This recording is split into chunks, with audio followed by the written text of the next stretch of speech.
Hello बच्चों, let's see the question. Complete the following reaction CF4 plus HOH। CF4 की reaction HOH के साथ में करानी है और हमसे रिएक्शन पूछी गई है, तो इसको सोल्व करते हैं। और सोल्व करने का की कंसेप्ट है, the key concept is CF bond is very strong. Carbon और फ्लोरीन के बीच में जो बॉन्ड होता है CF bond is very strong bond.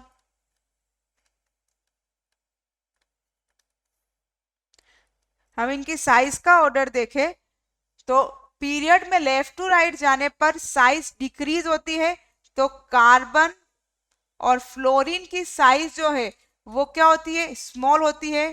They are small in size, इनकी रेडियस छोटी होती है तो ये स्मॉल इन साइज होते हैं कार्बन एंड हाइड्रोजन। कार्बन और हाइड्रोजन स्मॉल इन साइज होने के कारण इनके न्यूक्लियस के बीच की डिस्टेंस जो है, nucleus nucleus distance nucleus distance is very short. तो यहां पर इसमें हम इसको यह CF बॉन्ड जो होता है बहुत स्ट्रॉन्ग बॉन्ड हो जाता है, क्योंकि कि न्यूक्लियस न्यूक्लियस के बीच की डिस्टेंस जो है बहुत कम होती है, तो बॉन्ड जो है बहुत स्ट्रॉन्ग हो जाता है। So bond is very strong, strong bond हो जाता है। इतना स्ट्रॉन्ग बॉन्ड हो जाता है कि CF4 ब्रेक नहीं होता। तो CF F F और F, तो यहां पर इनके पास इसका बॉन्ड ब्रेक नहीं होता, बॉन्ड ब्रेक नहीं होता यहाँ पर इसका बॉन्ड ब्रेक नहीं होता, बॉन्ड ब्रेक नहीं होता तो वाटर जो है रिप्लेस नहीं कर सकता।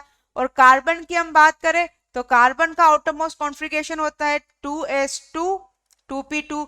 यहाँ 2d जो है वो अब्सेंट है, 2d अब्सेंट है तो यहाँ पे वैकेंट d भी प्रेजेंट नहीं है कि ताकि वो बैक से अटैक हो पाए, तो यहाँ पर 2d भी है, यहाँ अब्सेंट होता है, इसलिए CF4 जो है ब्रेक नहीं होता।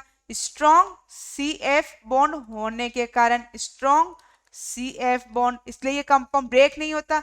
ब्रेक नहीं होता तो ये रिएक्शन नहीं होती, तो नो रिएक्शन अकर, तो यहाँ कोई भी रिएक्शन नहीं होती। I hope you will understood. Thank you, best of luck.